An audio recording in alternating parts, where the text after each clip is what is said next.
SVC ஆதித்யரா movies தயாரிப்பில் சங்கர் இயக்கத்தில் ராம் சரண் நடிக்கும் கேம் சேஞ்சர் திரைப்படம் வரும் ஜனவரி 10 முதல் திரையரங்குகளில். ஐயநாதன் விசிகாவிலிருந்து விலகி இருக்கிறார் ஆதவ் அர்ஜுனா. அதற்கான நீண்ட நெடிய விளக்கத்தையும் கொடுத்திருக்கிறார். ஆனால் அந்த விளக்கத்திற்கு மறுப்பாக திரு வன்னியரசு அவர்கள் சொல்வது அவரை யாரோ இயக்கி கொண்டிருந்தார்கள், ஒரு நோக்கத்திற்காக தான் கட்சிக்குள்ள இருந்தார், பொறுமை காக்கவில்லை. தலைவர் அவர்கள் ஆதவ் அர்ஜுனாவிடத்தில் ரொம்ப நியாயமான முறையில் நடந்து கொண்டார், ஆனால் அவர் பொறுமை காக்காமல் வெளியேறி இருக்கிறார் அப்படின்னு சொல்றாரு. நோக்கம் கற்பிச்சிருக்கிறார். எப்படி பார்க்குறீங்க? உள்ளபடியே ஒருத்தர் மீது நோக்கம் கற்பிப்பது என்றால் அதற்கான ஆதாரங்கள் இருக்க வேண்டும்.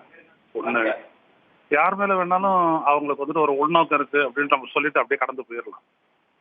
அது ஒண்ணு. இப்ப ஆதவ் அர்ஜுனா வந்துட்டு விடுதலை சிறுத்தைகளை வந்துட்டு கட்சியை உடைக்கிறதுக்கான எஜெண்டாவும் இருந்துச்சு அப்படின்னு சொல்லிட்டு சொல்றாரு தம்பி வன்னியரசு.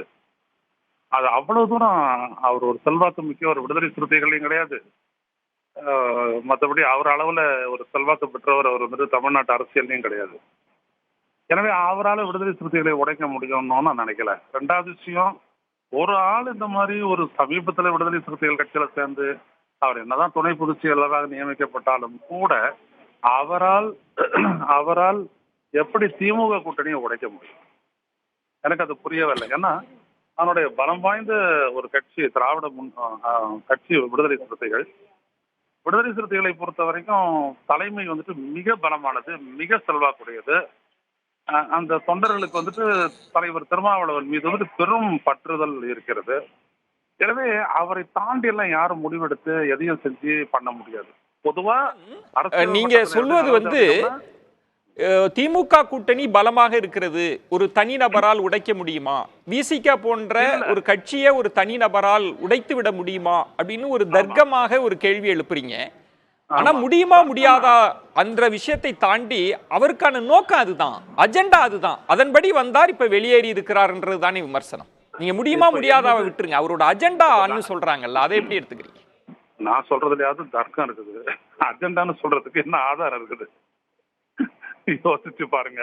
அது கிடையாது. அடிப்படையில் என்ன அப்படின்னோம்னா, திமுகவிற்குள்ளேயும் விடுதலை சிறுத்தைகளுக்குள்ளேயும் அந்த கூட்டணிக்கு எதிரான எண்ணங்கள் பலம் பெற்று வருகின்றன என்று வேண்டுமானால் கொள்ளலாம். அது யார் வேண்டுமானாலும் இருக்கலாம். இப்போ ஒரு எடுத்துக்காட்டா, இதே ஆதவ் அர்ஜுனா என்ன சொன்னார் அப்படின்னோம்னா, அதை நான் மறுக்கலை. அவருக்கு வந்துட்டு பிரஷர் கொடுத்தது வந்துட்டு ஏவாவேலு தான் அப்படின்னு சொன்னதுக்கு ஏவாவேலு கிட்ட இருந்து மறுப்பு வரல. திருமாவளவனுக்கு பிரஷர் கொடுத்தது ஏவாவேலு தான் அப்படின்னு சொன்னதுக்கு மறுப்பு வரல. அப்போ அது ஒரு காரணமா நம்ம எடுத்துக்கலாம். ஆனா அதை தாண்டி இவரால அதை உடைக்க முடியும் அப்படின்னு, அந்த கூட்டணியை உடைக்க முடியும்னு நான் நம்ப தயாரால, அதற்கான அடிப்படையும் இல்லைன்னு தான் நான் சொல்லிட்டு வரேன். நன்றி திரு ஐயநாதன். SVC ஆதித்யரா மூவிஸ் தயாரிப்பில் சங்கர் இயக்கத்தில் ராம் சரண் நடிக்கும் கேம் சேஞ்சர் திரைப்படம் வரும் ஜனவரி 10 முதல் திரையரங்குகளில்.